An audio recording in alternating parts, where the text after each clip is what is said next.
लगाण वर्षा रे उबुटुबु होइछि मालकानगिरी जिल्ला। प्रबल वर्षा हेबारु रास्ता रे आंठुए उच्चर पानी चलिछि। रांची ठारू विजयवाड़ा जाए जाउतबा जातीय राजपथ संपूर्ण जलमग्न हो जाइछि। कालीमेला ब्लॉक रो अनेक गां एबे जलबंदी घेर रहिछि, जहा द्वारा लोके चिंतार रहिछन्ति। हठात वर्षा जल घरे पशि जिबारु लोके जीवन विकल रे एणे तेणे दौड़ीथिले। मालकानगिरी जिल्ला दे जाइथिबा पटेरु नदी रे जलस्तर वृद्धि पाइबारु पटेरु गां भितरे मध्य बन्या पानी प्रवेश करछि।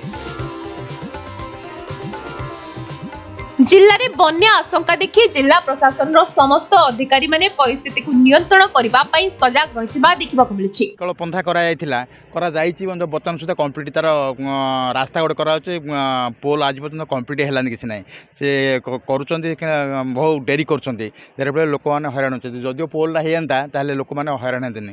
बर्तमान 2 दिन हला लोक माने जीवा आसा बंद हे जायछि।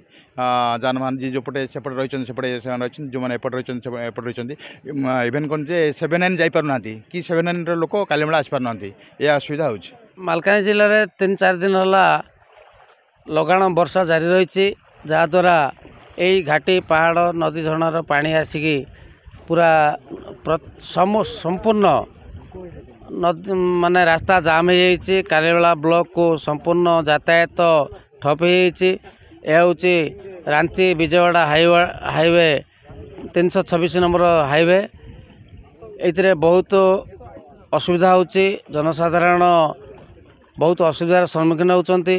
पेसेंट मेडिकल को जाई पारु नांती एवं बहुत गुड़िए माने ट्रक फसी रही विभिन्न जगार 96 रे कांगुरकोंडा रे एवं महाराजपल्ली पटेरी ब्रिज बंद होइथिबारु बहुत जानवाहन माने अचल पड़ी रही। कालीमेलारू अजय सरकार को रिपोर्ट, समय लाइव।